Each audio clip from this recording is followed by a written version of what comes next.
Hi, Dave. It's so great to see you again. Good to see you too. How have you been? Very, very good. Thank you. COVID has Cool. been good to me. Oh yeah, yeah. Same here. Thank God. Yeah.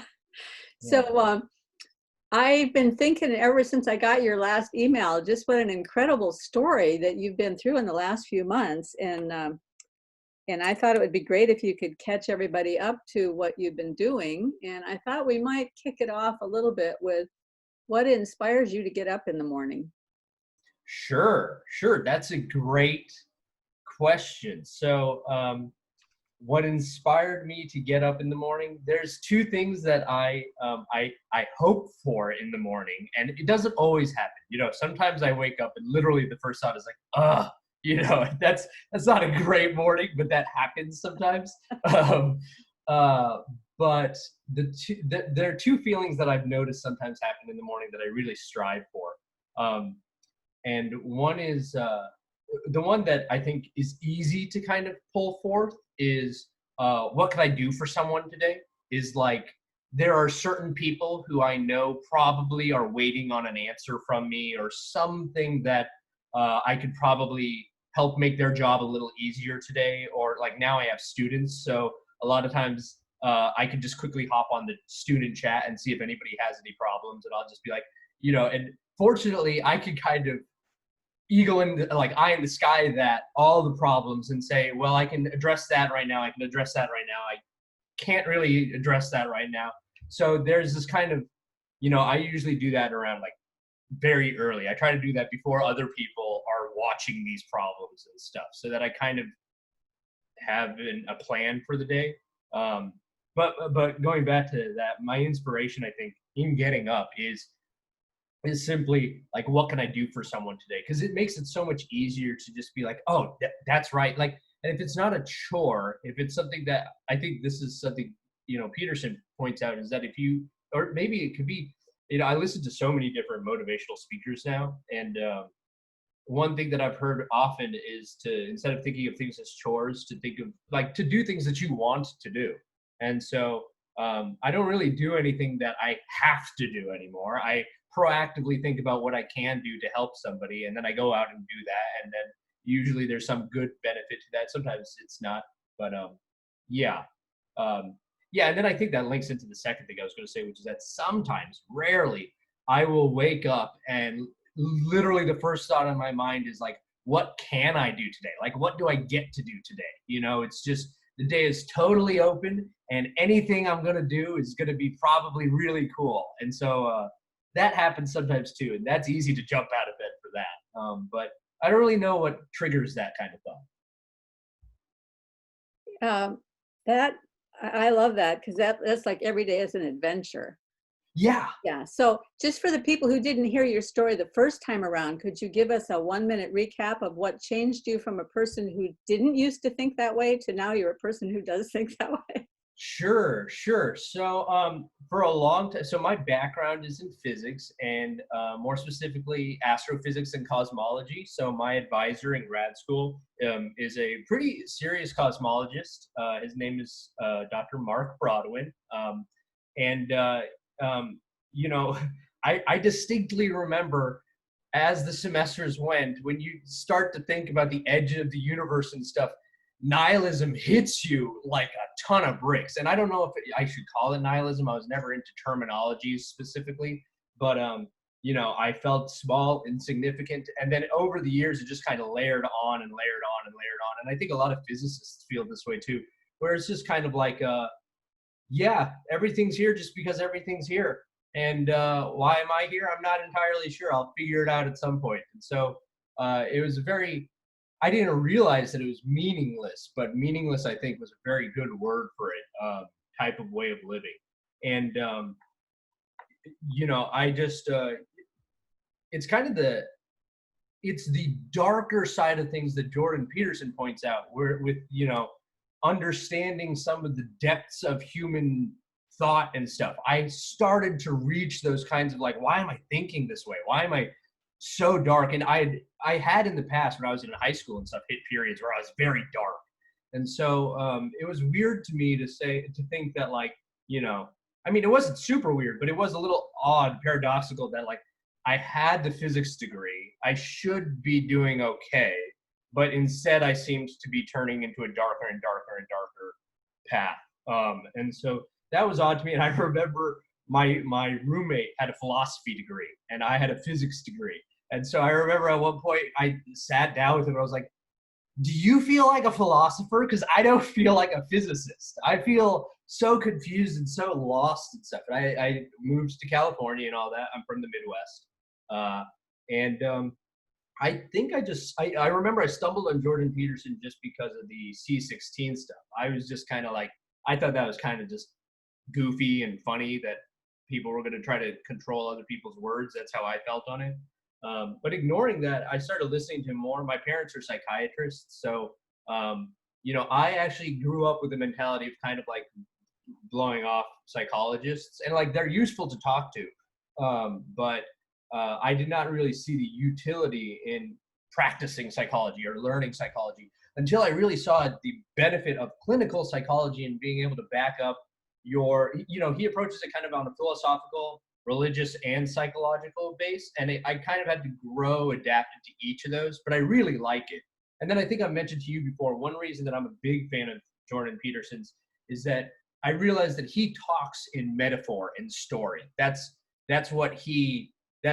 like, if you can get him on that level on Disney stories and stuff like that, he'll zip away, and it's not how he prefers to speak, but he's great at speaking like that.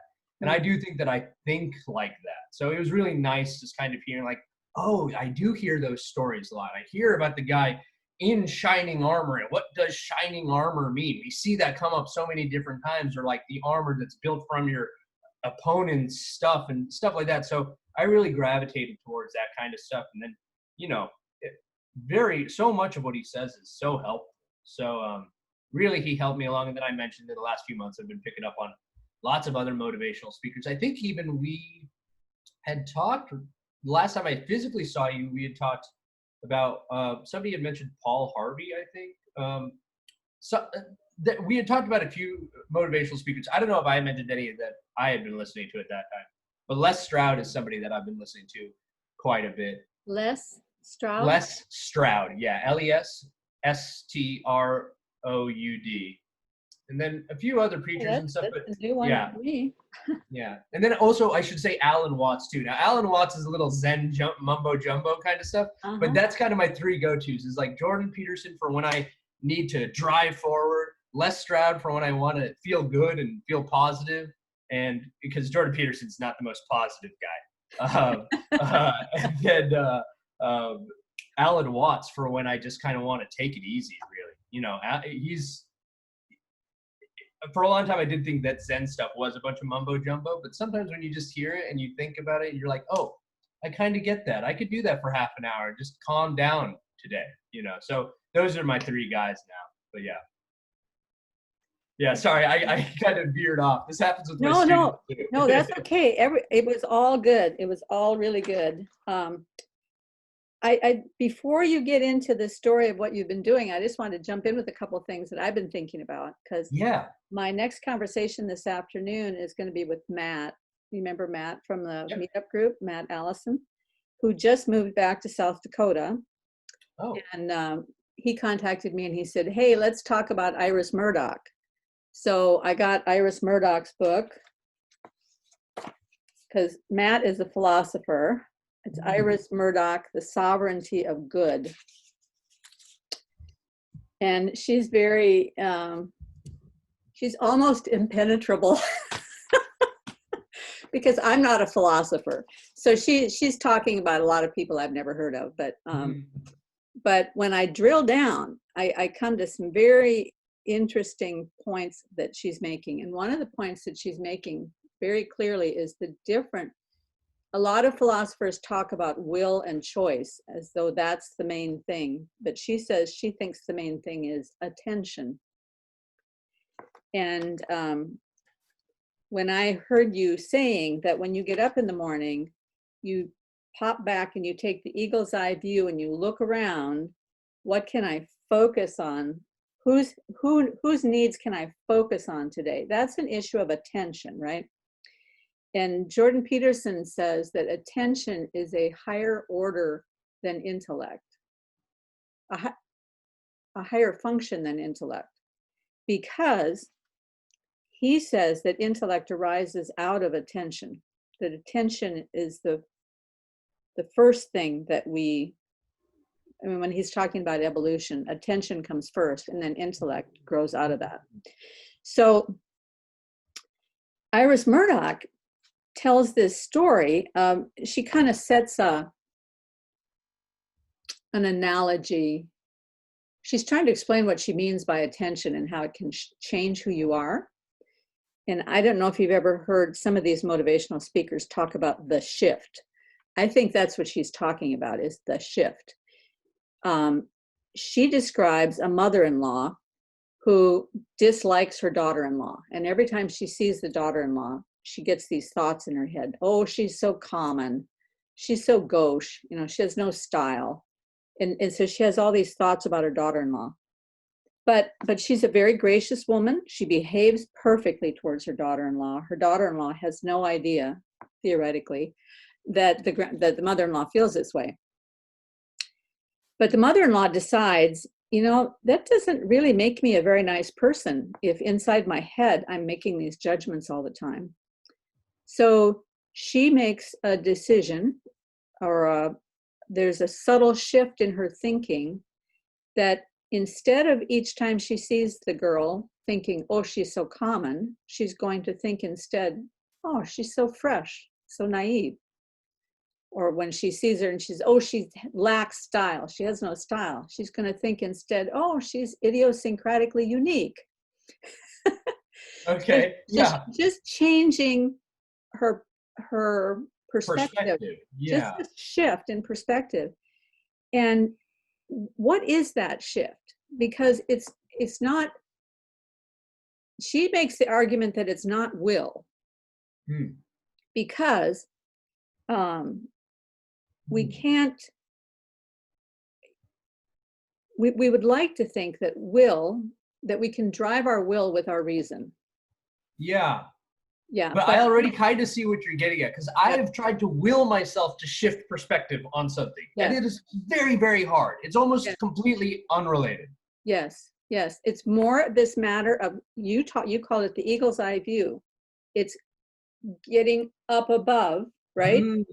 And in some kind of an open space that allows the attention to go, you know, Jordan Peterson, I don't know if you've ever heard him talk about finesse when he talks about the phenomenon that shines out in front of you. Yes. You direct yourself towards it. Yes. So, but you have to be in a space where you're open to seeing that thing shining out in front of you. And that's what shifted for you. You used to wake up in the morning and think, oh crap, another day, because it's all darkness and we're just on this rock hurtling through space with being chased around by burning globes, and, you know, and instead you shifted over to, oh, there are people around me. There's things here. I don't need to worry about all of that. And you're absolutely correct. You reminded me of something that so I think I love this thought that I've recently been having, and I've been kind of ironing it out in my head, but this is the first time I'm vocalizing it. So I don't know how this is going to come out. I do that all the time. So, you know, back in December, and I like to have these chats with my managers and stuff, just what's on my mind and stuff. But back in December, my manager and I were talking about, it was the first time I had been trying to drive from Santa Cruz to Sunnyvale to go to work. And that's a gnarly drive. I hate that drive. I don't hate that drive. I'm from Kansas, where we drive long distances anyway. But you got to drive over the hill, and it's so it's the hill. Tension producing. Yes. Yeah. And so much of my drive was, you're stupid. What are you doing? Why are you doing that? You know, like just getting mad at each individual person. And I was telling my manager that, like, I'm slowly learning that. So back then I was learning that one way to stop doing that is to stop being bumper to bumper and to back up a little bit and to not keep my objective right here and to instead have my objective somewhere along here. But then I actually started thinking about it a little bit more.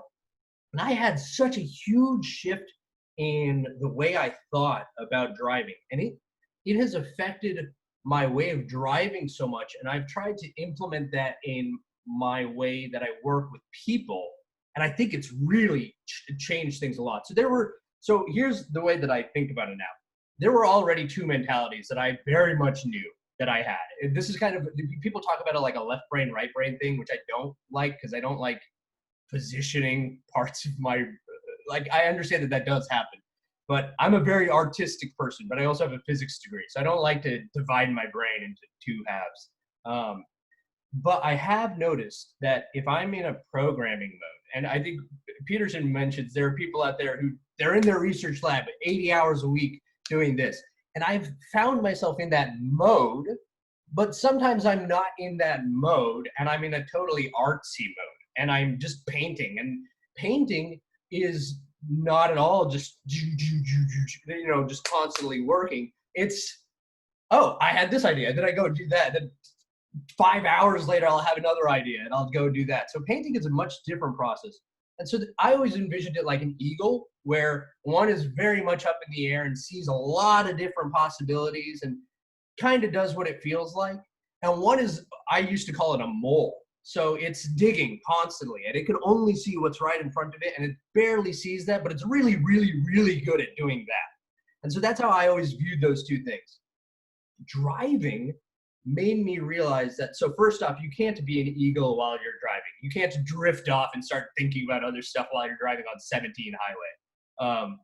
Being a mole is what I had been doing, where I was like, get out of my way, I have to go forward. You, what are you doing? You should operate like this because I want it like this.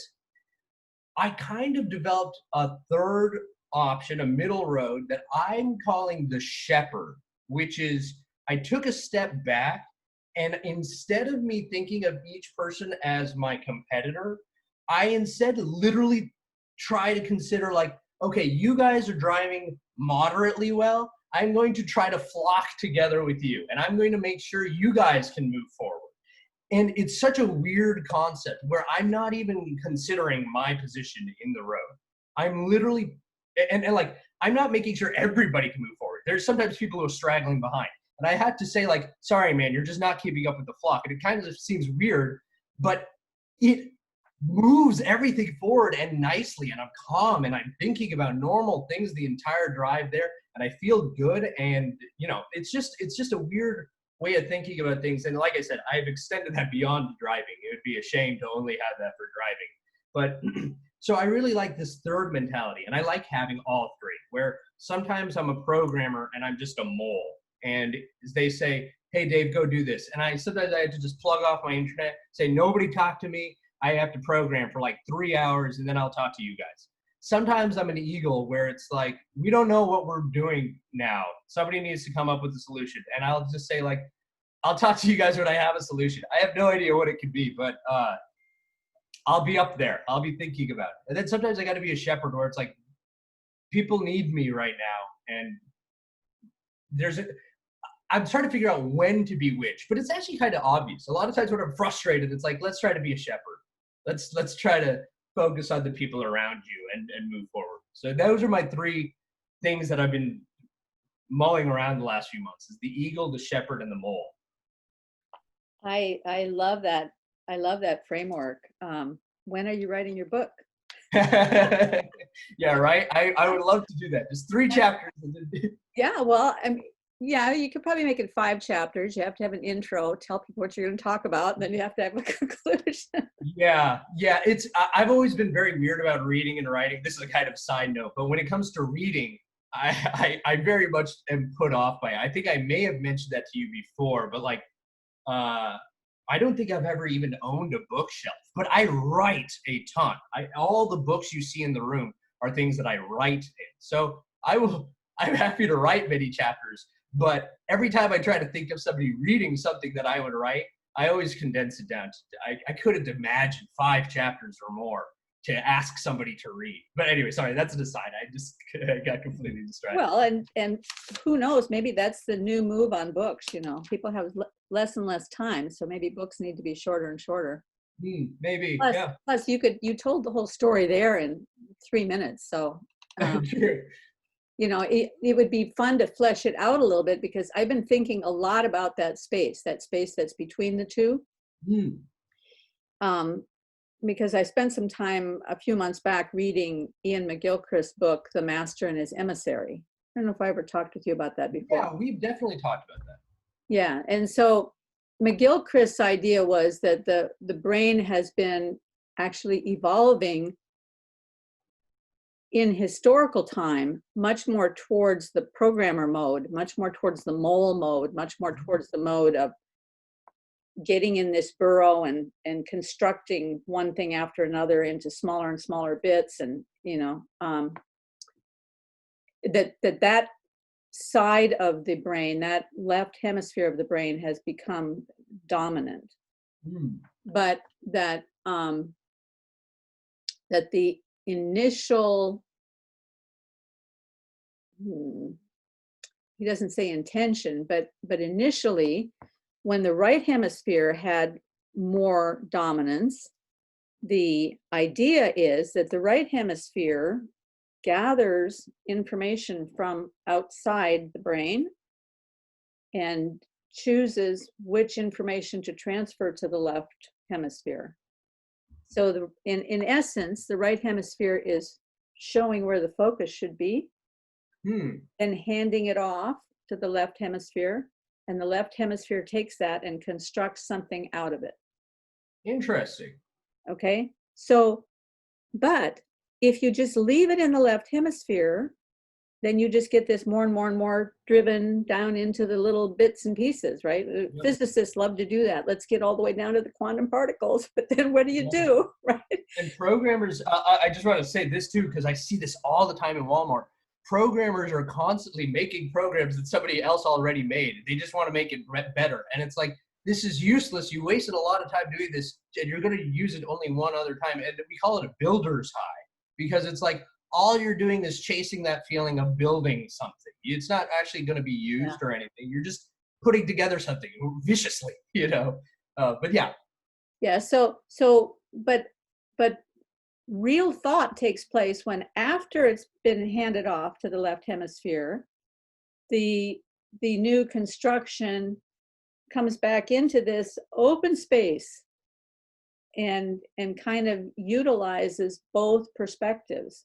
That's where you get your binocular vision, right? I mean, you have to have both. At some point, your focus has to come from both sides. And that's this open space, which I've been trying to get a handle on. And I had a conversation last week with somebody where I was saying, Jordan Peterson always says the fundamental is gratitude and humility. You start with those two, that you can spread that out and talk about a lot of different things, but you boil it down to gratitude and humility. And she said, well, what I've been looking at, and she's been looking at a lot of different motivational speakers and kind of gurus and whatnot, and she's boiled it down to surrender and courage. So we spent some time talking, like, how can we make sense out of these 2 points of view? And we came up with a framework that I think is probably pretty close to something that you might call reality. And that is that if gratitude is your baseline, you start with gratitude. And that's what I hear you talking about when you wake up in the morning. Yeah. The world is good.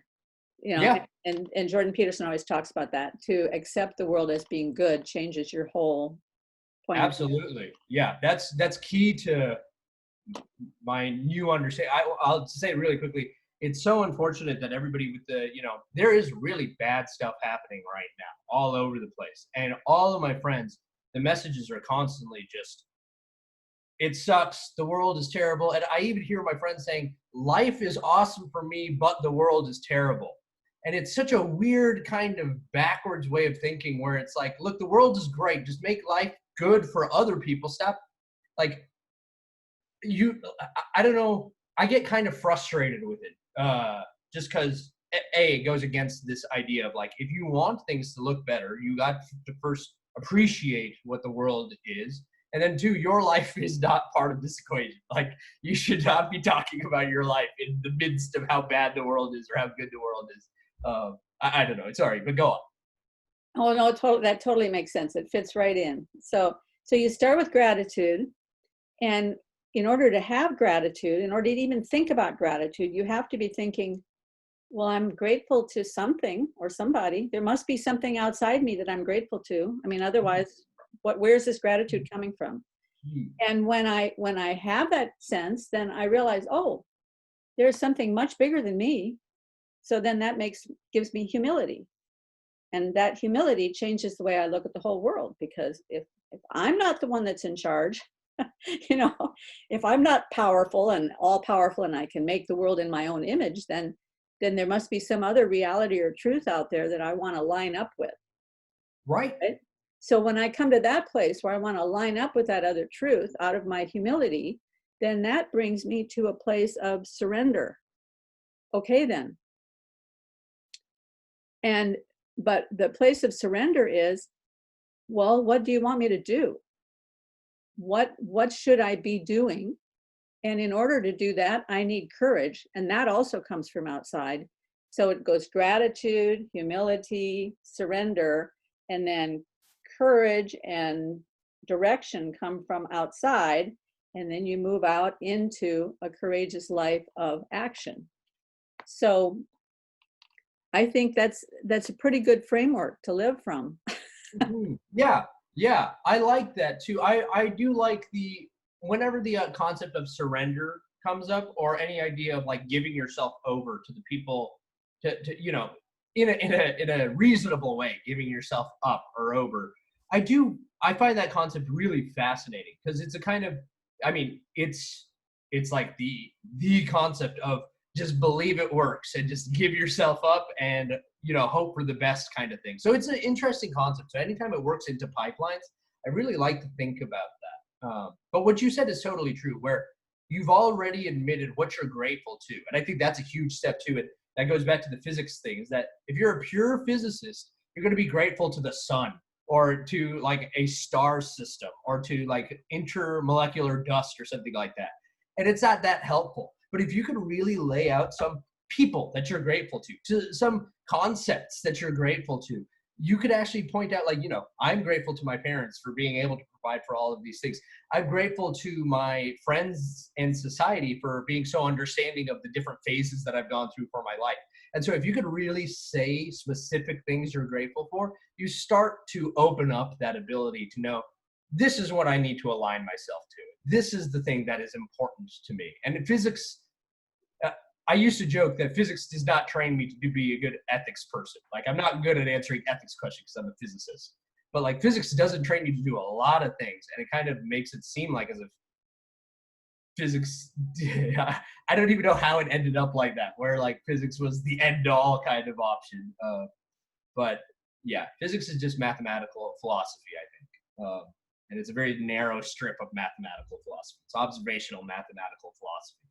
So as soon as you're outside of that observational realm, you lack all of those other things. And I don't want to bash on physics. Physics is great. But like, I use my physics degree as like almost like a conversation piece. Like, I know that I can Lego things together because I did it for 4 years as a physicist. I'm not trying to make sense of the world in a physics way. But I mean, there's nothing wrong with that. But I do think that physics researchers hold themselves in that regard, and they're not going around telling people what's what with physics. They do their physics research. I think it's the physics amateurs and the physics enthusiasts who go around telling people what's what about physics. Yeah, well, that's a great temptation, because once you learn just a little bit of physics, it's like, oh, there's so many interesting things about the world. Yeah, exactly. Don't you know this? Yeah. Yeah. Well, so when you were talking about, let's see, you were talking about Oh, the surrender piece.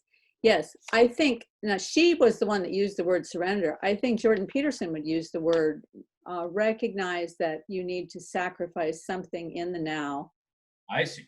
for the future, right? Mhm, Or mhm. you need to, if it is a case of surrendering so that you can be willing to do something for somebody else, then of course that's also that's sacrificing my time, it's sacrificing my energy so that I can serve somebody else's needs. When you wake up in the morning and you think, who can I help?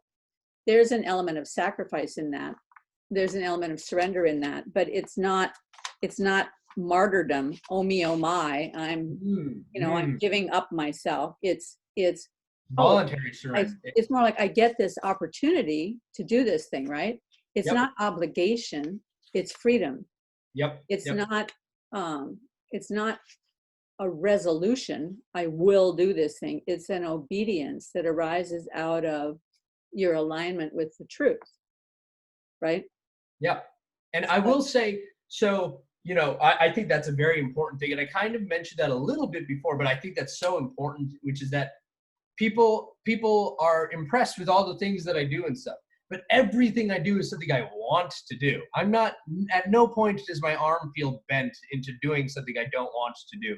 I'm always saying, yeah, I can do that. And not only can I do that, I would be happy to do that for a couple of hours, or 3 hours or something like that. So um, I think having the attitude of I get to do this is super, super important. And I do think that there's a tinge of like, you have to push yourself, uh, sometimes, sometimes I volunteer for things that I know I have to really brush up on something before it's showtime. And like, I'm not comfortable as is, but by showtime, I can get comfortable. And so that's a little bit of that's a little bit of me bending my own arm, but it's still me doing it. And at no point did anybody say you have to do this. And if somebody did tell me I have to do this, I would really reconsider that relationship. And I think I'm in a very what's it called, privileged position to be in, to be able to say that. If somebody were to say you have to do this or you're fired, I would not take that lightly. And I feel very privileged to be able to say that. But I do think that people should make sure that the things that they're doing are things that they want to do and that they will look back and be happy about. But that's also, I mean, now I'm getting into a tricky thing that I just thought about the other day, which is that, is it possible? I have so many things that I like to do, art and this thing and that thing and programming. I don't really like to do programming, but I think I'm decent at programming and I understand programming. But I have recently thought, is there a point at which I'm wasting time being efficient at one thing when I could be way more efficient at something else? And it's a kind of weird thing. I'm really thinking about it mathematically. I'm really not trying to think about it in terms of just like, I'm scared of this thing, I want to give it up. I really just mean, maybe this is too much time spent on this thing, and the future, like you see what I'm saying? Like the immediate payoff is not apparent, but the future payoff might be huge. So that's something that I'm tackling now, just recently in the back of my mind. So it's odd. Yeah, I mean, I don't want to go down this rabbit hole without knowing exactly what I'm talking about, but yeah, yeah. Well, no, it's a very interesting rabbit hole because it comes down to how do you identify your priorities out of a field, out of an infinite field of potential. How do you identify your priorities? And one of the things I was thinking about the other day, and I think I even talked about this on a previous episode, but when my daughter was about 6 months old, well, actually, when she was about a year, I started noticing in this, but I went back to, oh, yeah, it started when she was probably 6 months old. Every time she would come to a place where she was just about to learn a new skill, she would start to get frustrated. Hmm. And so when it first started happening, I wonder, well, why is she so cranky today? And then when I look back on it, I realized, oh, she wanted to crawl over to where that ball was, but she didn't know how to crawl yet. She could see the ball, and something in her told her, there's probably some way I could get over there, and I want that thing. So she had the desire. Okay, the desire is a real key thing. So you have the desire, and because you have the desire and it's strong enough, the desire tells you when you're an infant, if I'm just willing to sacrifice my comfort lying here on the floor and put forth a little effort, I could probably learn how to get over there, right? And so they will over and over and over try. She would lay there and she would just try to get herself rolled over to get on her knees, and she would just over and over and over just try. So, and then when she finally did it, it was like, wow. Wow. And once she got over on her tummy, she, you know, and then she'd struggle to get her knees up under her, and then it takes over and over and over to build those muscles and to build that And connection. it really is just trial and error at first. That's actually a really interesting thing because, you know, I've always heard what you want will guide you.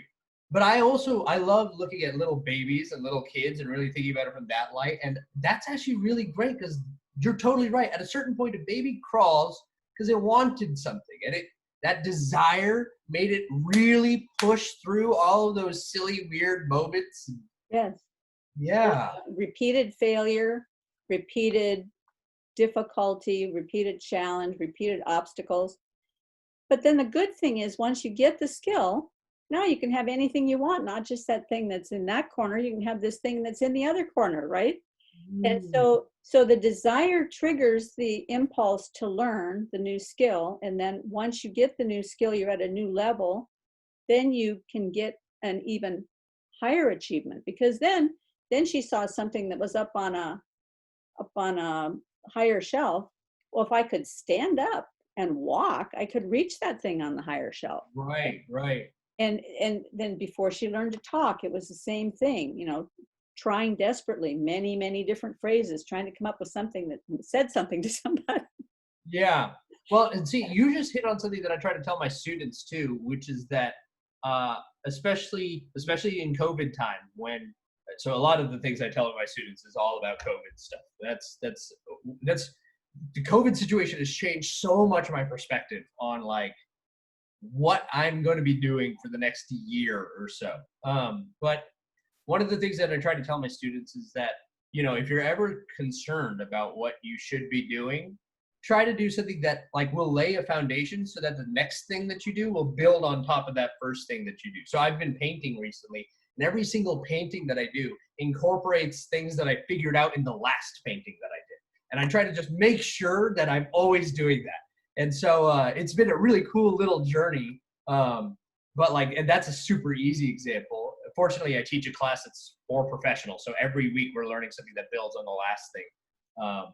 But that's something that, like you said, you learn to crawl before you learn to stand. And more importantly, if you saw something that you really wanted and you never learned how to crawl, well, tough luck. Like now you're going to have a really hard time because you didn't, I mean, it's hard to say that it's because of you. That goes into, that's the whole man-child thing where like, that's things that I worry about, where it's like, now I'm approaching my 30s. So I'm thinking about all the things that I had time to really work on in my younger years. And now it's like, okay, fix it quickly, do that thing, like learn how to be smarter about that thing because you were never good about that. So I try not to panic about it, but this is along those same lines where it's like, I often think maybe it was just that my desire for that one specific thing was not strong enough that I never tackled those obstacles. Or when I did tackle them, I said, that's okay. I'll just do it another time. So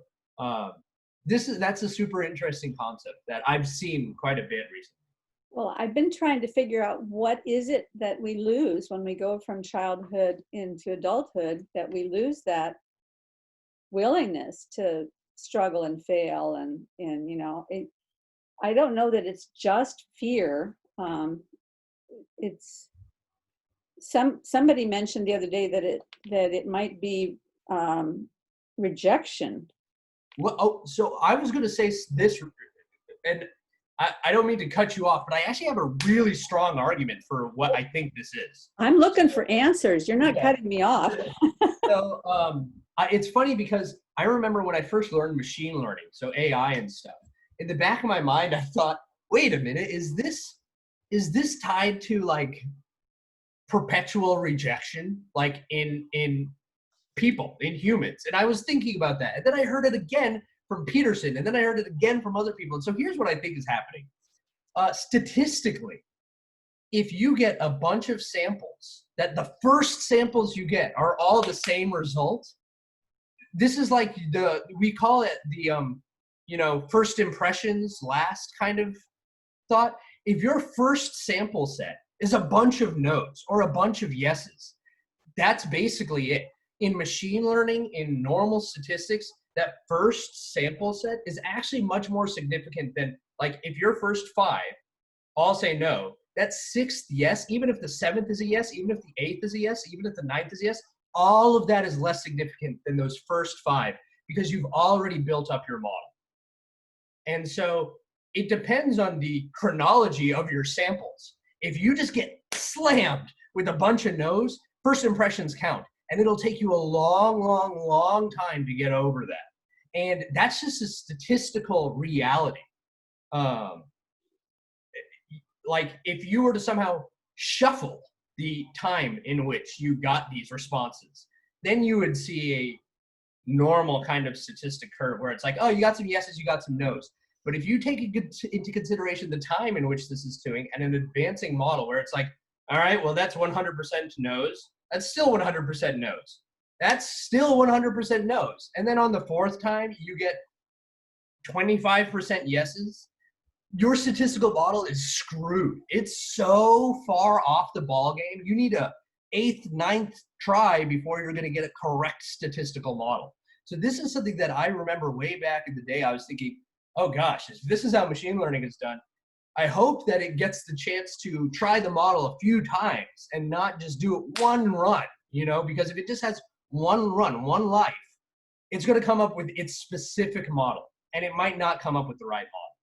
And I think that's kind of what Peterson brings up where, I mean, like I said, I get confused because I've heard it come up in so many different ways.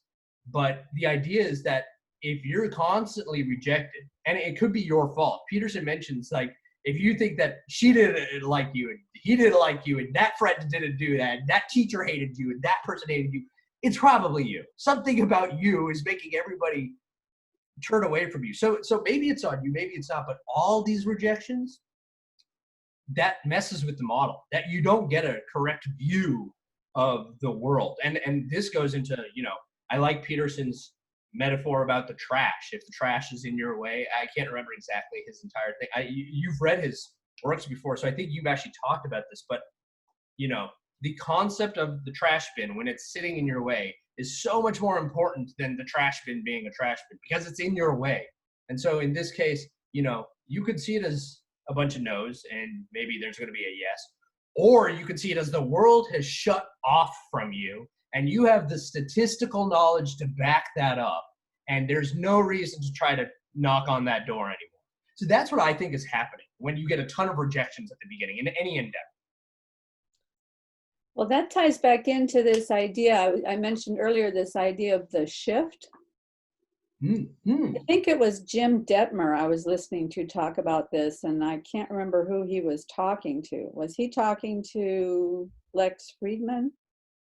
I can't remember. I listen to a lot of Lex Friedman. You ever listen to his podcast? No.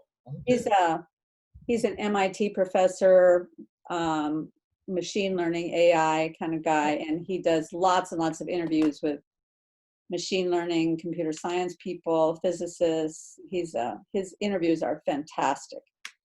But anyway, I was listening to this guy named Jim Detmer talk about his big aha moment, which it's just a biblical concept. So it's, some of these things are cliche, and yet we don't really realize how powerful they are because they are cliche. And then when you really realize how powerful it is, you go, oh, yes, this could change my life.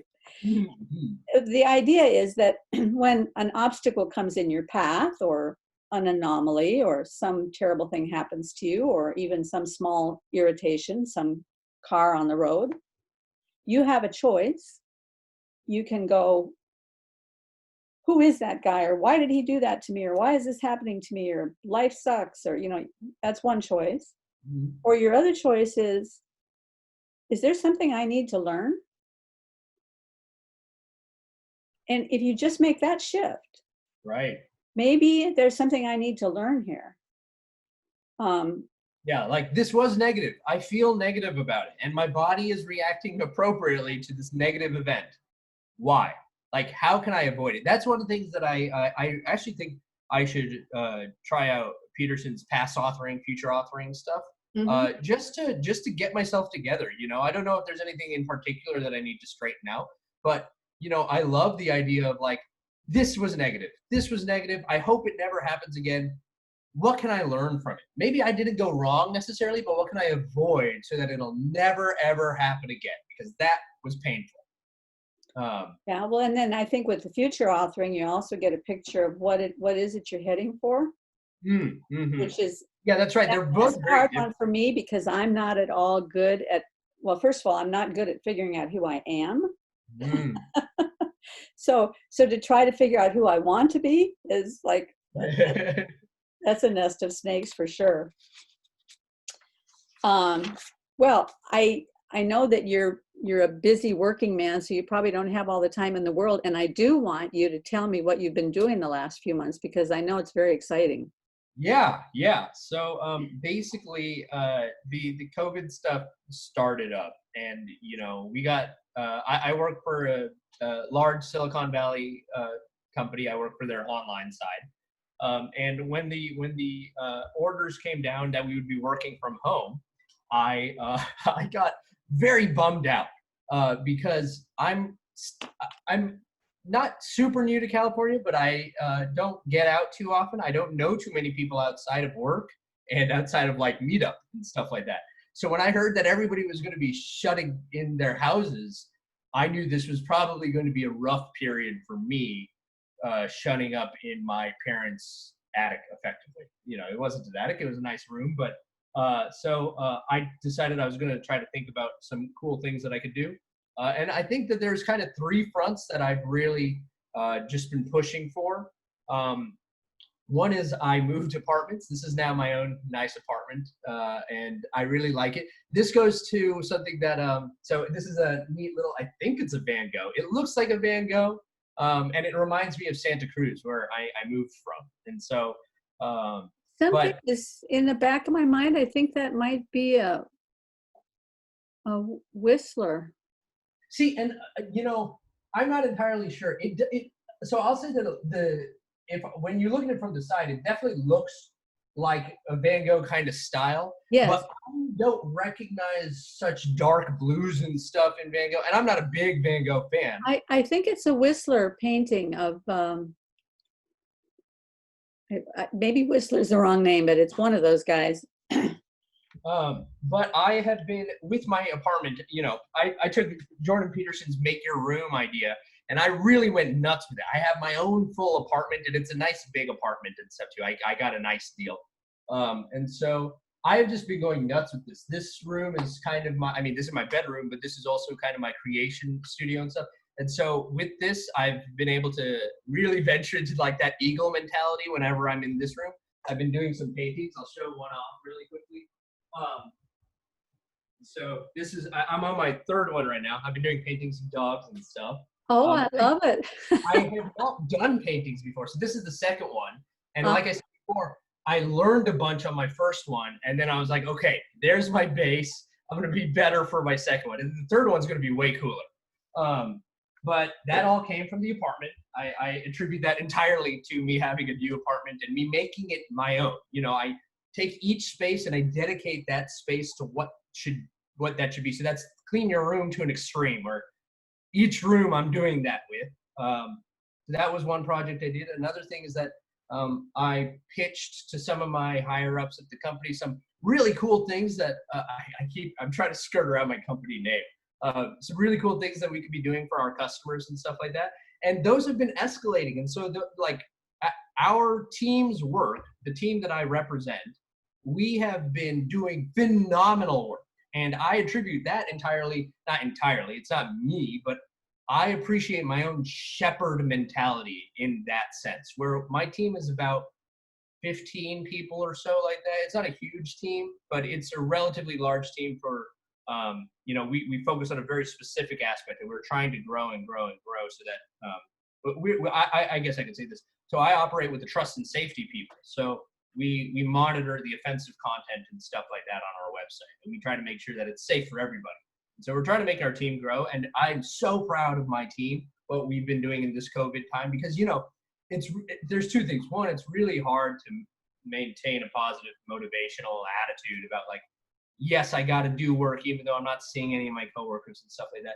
But then on a separate thing, it's really weird for the Silicon Valley people where all of a sudden now that all of our meetings are via Zoom and not face to face, people are contacting me nonstop for meetings. The first things that we were saying was like, hey, I'm working from 6 a.m. to 6 p.m. and I don't know how to tell my manager, please leave me alone and stuff like that. So like, I'm really proud that everybody's been ironing through that period of like, how do we all operate on Zoom? This is hyper efficient now. And I'm required to be at every single meeting.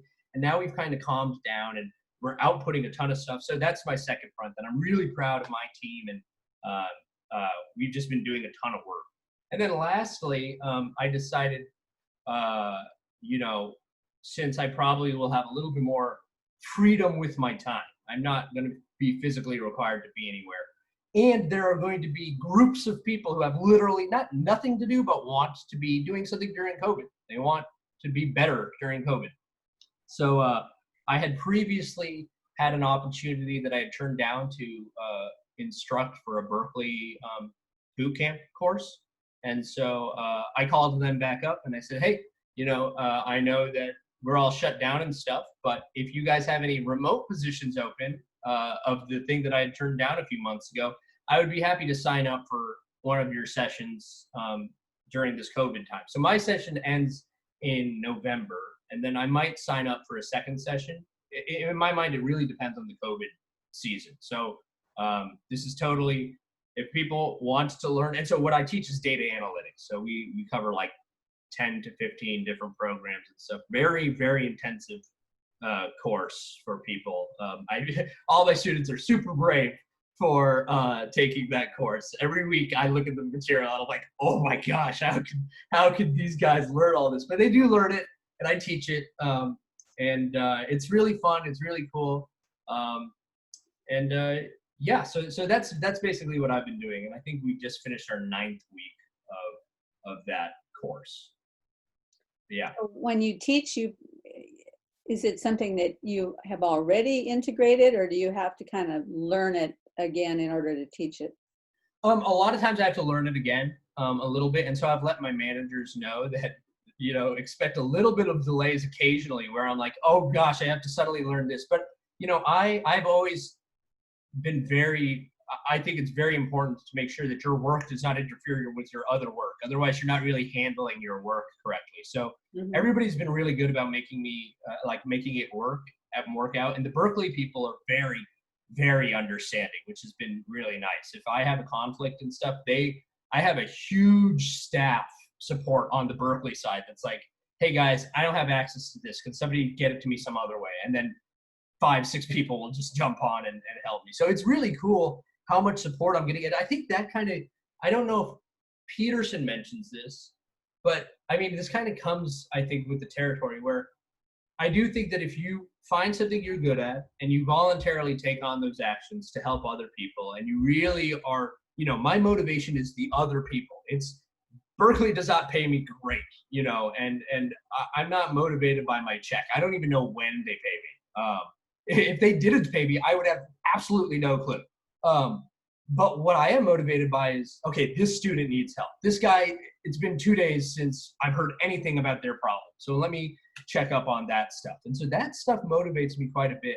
And going back to what I was saying is that I think that if you have the right motivation, if you're good at what you're doing and you're really outputting a lot, people notice that. And I think that's why I'm getting so much staff support and stuff, is that I'm very vocal and people look at me and they say, well, if we can help him, he'll get this done today. He'll be on it, and he's the guy to help. And so, and I should also mention really quickly, because I remember there once was a time when I thought that was really intimidating to hear, to be that guy, to just be like, no, let's do it today. And even now, I'm not that guy all the time. I'm like, okay, we can do that tomorrow, or I'll do it on Monday. but it is easy to do that baby step kind of way, and like building it up foundationally and following Peterson's advice and all the other motivational speakers that I listen to. It's so nice to just be able to just say, okay, today I'm going to do this, tomorrow I'm going to do this plus 10% or plus a little bit more. Oh, the idea of comparing yourself to who you were yesterday. That's so key. I had to shut off comparing myself to other people. I grew up with a lot of rich kids and stuff, and so I really have to not compare myself to other people. I hate comparing myself to other people, but comparing myself to yesterday really helps me. It really literally feels like fuel behind me. Is like just like, well, that was me yesterday. Tomorrow is, I know exactly the direction I'm going to go, you know, and it's such an incremental, tiny change between yesterday and today. But I know that that's the direction I'm going. So that's a cool way of thinking about it. Yeah, I veered off again, but No, you didn't veer off at all. But you said something just before you said that about, oh, I know, I was going to say, the thing that's so funny to me about all of this, that's just hilarious to me about all of this, is that for years, my husband was trying to tell me what was the right way to live. And I really resisted because I thought, what does he know? And then I start listening to Jordan Peterson, and then I listen to somebody like you talk, and I'm like, well, that's exactly the way my husband has operated for decades, that when something needs to be done, he does it right away. Because if he does it right away, he doesn't have to worry about, well, first of all, one of the biggest barriers that we always have is the impulse to procrastinate. And that impulse only grows the longer you procrastinate. But if you just do it, then it's over. You don't have to get that, it's so heavy, I can't, you just get it done. And he just gets it done.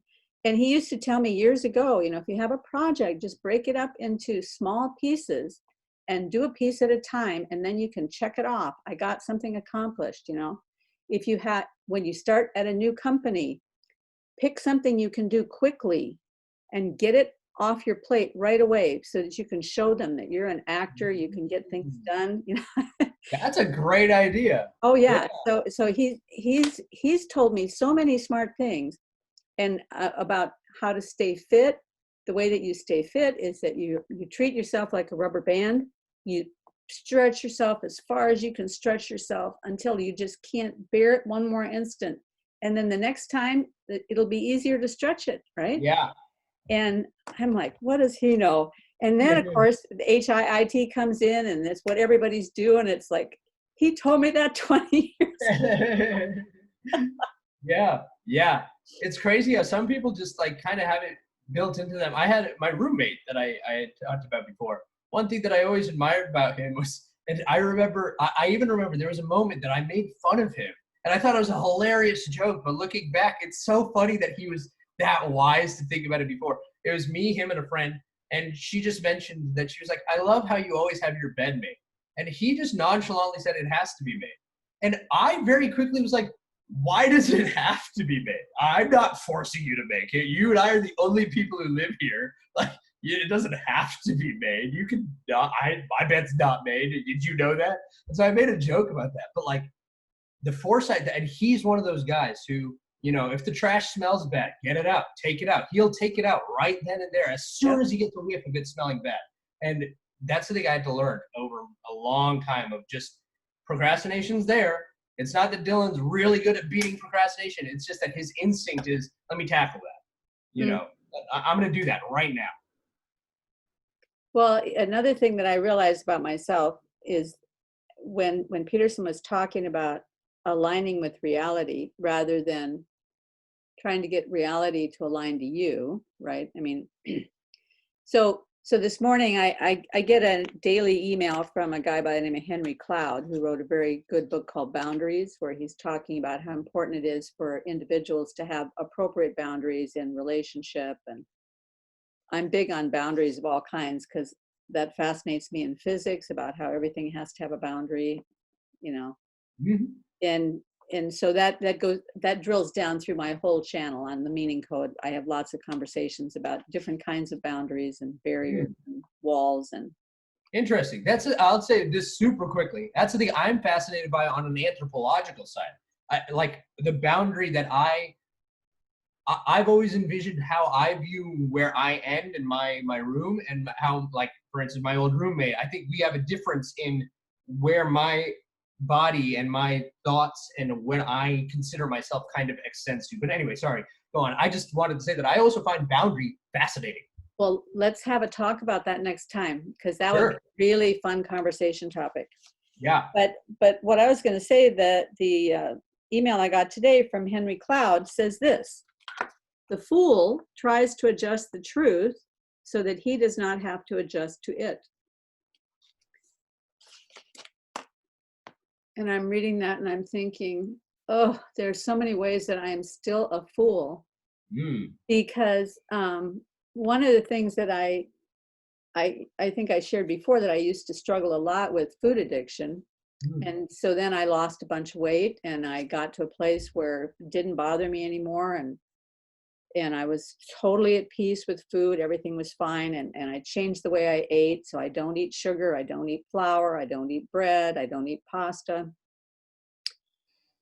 And that narrowed my choices so that I no longer got tempted to eat all that stuff. And it doesn't, I don't think about it. That doesn't bother me. But over the years, since I lost that weight, I've allowed myself other little treats. Few peanuts, some popcorn, a little of this, a little of that. And the weight started to creep back on. And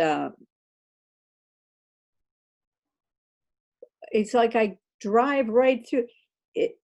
My mind says every morning, today's going to be different. But when I get hungry and I get that impulse, I just drive right through it. And I just go and I get the peanuts and I eat them. And then after I eat them, I think, why did I do that? And then I read this thing this morning: the fool tries to adjust the truth so that he does not have to adjust to it. I mean, the truth is, if you eat more than you need, it's going to affect your body. It's going to affect your joints. It's going to affect your ability to move. It's going to affect your fitness. It's going to affect your clarity of thinking, everything, right? I need to adjust myself to the truth. And I need to make that decision moment by moment until I get back to the place where I'm actually aligned with the truth again. And the reason that it was helpful to see it this way, because I've known this idea of Jordan Peterson's about reality. I've got Post-its up all over the house about it. But when Henry Cloud put it this way, the fool, I don't want to be a fool. I don't want to be lined up with the fool, because biblically speaking, the fool is in a very bad place, and the fool is making very bad decisions. So. Yeah. But there's different fools. Well, now I'm wondering whether I'm getting my words mixed up. But I do want to say one thing really quickly, and I should probably wrap up. I'm not in any specific hard time crunch, but at some point I need to get back to my team. Yeah. But I do want to also mention, you kind of pointed out something that, so I was thinking about this while you're talking about the kind of peanuts addiction. Out of nowhere, Alan Watts came to mind, and like how he would respond to it. And I think the reason is that, so I struggle with a type of addiction. It's a funny little addiction. I think it comes from the fact that I'm from Kansas, and in Kansas there's wide open roads, and you don't see anything but cows for like half an hour at a time, hours at a time, sometimes. And so I grew up taking long drives, 4 or 5 hour drives, just driving around, just thinking about stuff and just looking at stuff, mountains and hills and stuff like that. And so sometimes I like to do that here. Sometimes when I'm really stressed, I'll just get in my car and just drive. And I'll drive to different cities all around California, just drive back and stuff like that. And I just like to drive all around. And I know that it's probably a huge time killer. And so I don't drive to other cities and stuff anymore. Now that I've started working at the big company, I definitely don't have time to do that. But one thing that I've thought about, and I don't know if this is how Alan Watts would say it, but he's, you know, he's a very Zen guy, and there's many, Zen's a weird thing where you always think you kind of get it, and they're like, ah, but the frog was always under the stone or something weird, and I never totally understand it. I feel like one thing that I realized was that you could think of me driving around as like an avoidant behavior, because sometimes it is. Sometimes I'm like, I got to go to the gym.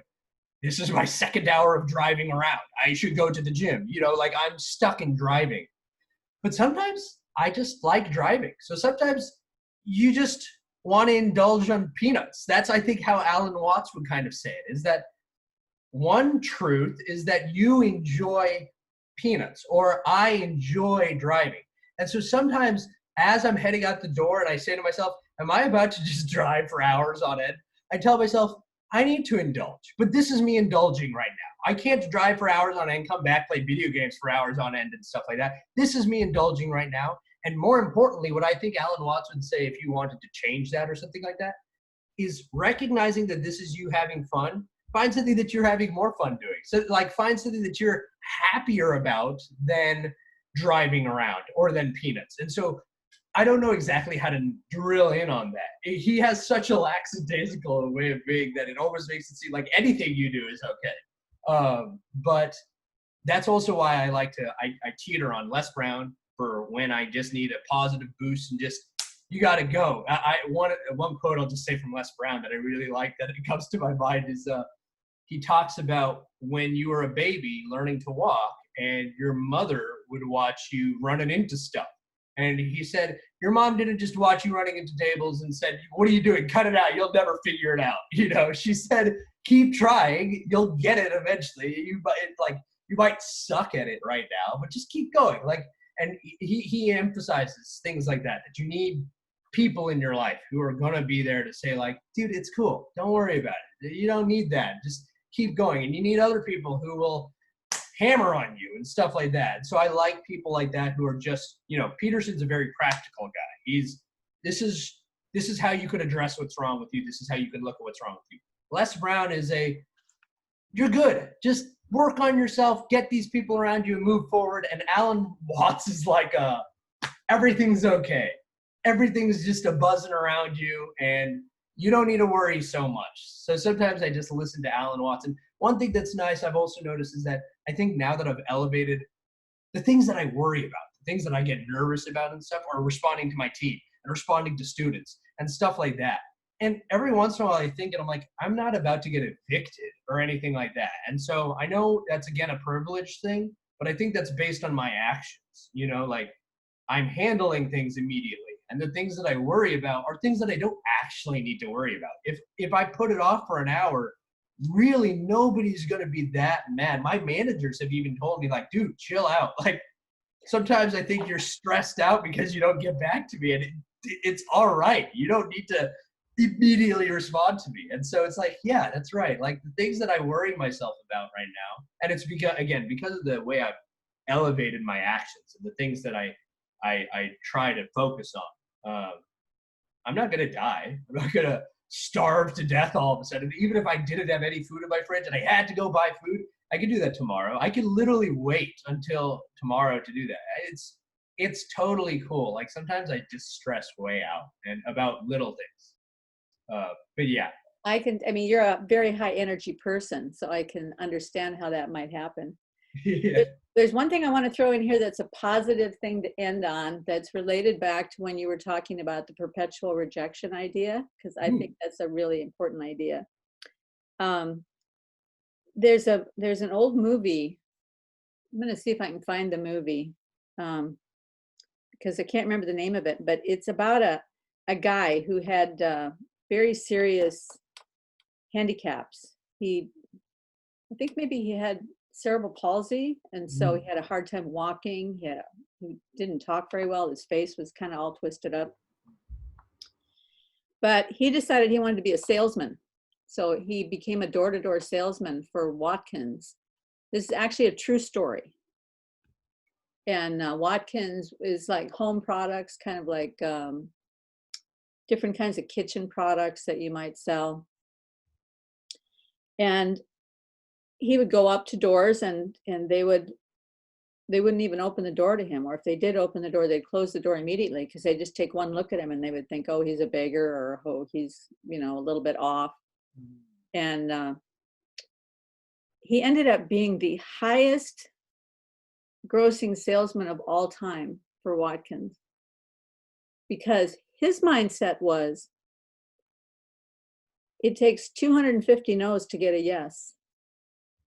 Because he got 250 doors slammed in his face before he got the first sale. Yeah, that's an awesome mindset. Like, even if you develop it going into it, even if you don't start with that, if you can tell yourself this model is only going to be correct after 300, you know, like I was just telling my friend this. Growing up, I hated Quentin Tarantino. Every time I saw like 2 seconds of a movie of his, I would say, that's derivative. I don't care about this. This is just a gun in someone's face and you're expected to think it's really cool. And I would just throw all these little things at it. Recently, I've been spending a lot of time on scenes. Like, just, I say, let's give him a shot. Let's watch through the entire scene. Let's look at things that I can enjoy.